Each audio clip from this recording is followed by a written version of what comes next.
Hi there, everyone. I am Lens Binispikayubit, one of the accounts executive at Pearl Lemon. So for today's video, we are going to discuss interpreting different concepts of value.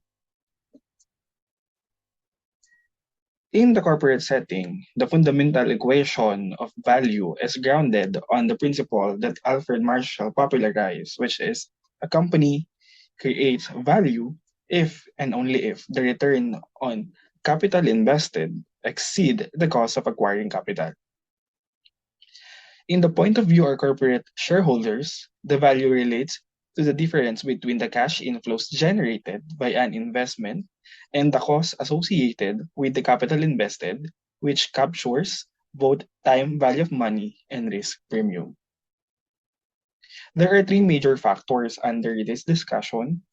The first one is the current operation, which answer the question, how is the operating performance of the firm in the recent year? Future prospects, which answer the question, what is the long-term strategic direction of the company? And the third one is embedded risks, which answer the question, what are the business risks involved in running the business? These factors are solid concepts. However, the quick turnover of technologies and rapid globalization make the business environment more dynamic. As a result, defining value and identifying relevant drivers become more arduous as time passes by. Next, there are different types of value, but we're going to discuss the common types. The first one is intrinsic value, which refers to the value of any asset based on the assumption that there is a hypothetical complete understanding of its investment characteristics. Intrinsic value is the value that an investor considers on the basis of an evaluation of available facts to be the real or true value that will become the market value when other investors reach the same conclusion. Next is going concern value. It is determined under the going concern assumption.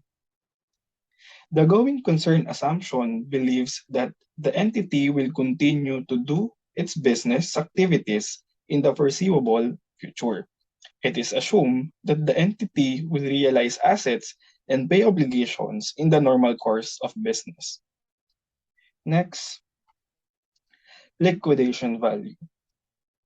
It is particularly relevant for companies who are experiencing severe financial distress.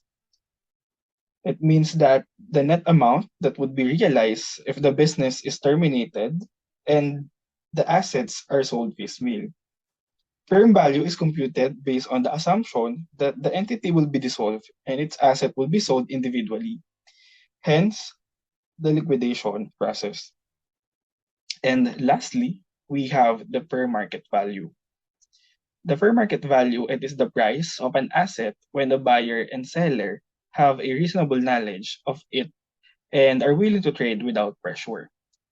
So when we're talking about fair market value, it means the price expressed in terms of cash at which the property would change hands between a hypothetical willing and able buyer and hypothetical willing and able seller acting at arm's length in an open and unrestricted market, when neither is under compulsion to buy or sell, and when both have reasonable knowledge of the relevant facts.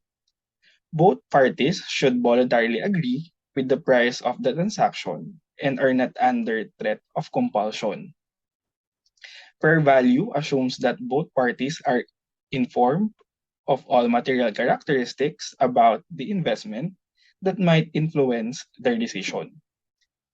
Fair value is often used in valuation exercises involving task assessment. Thank you for listening.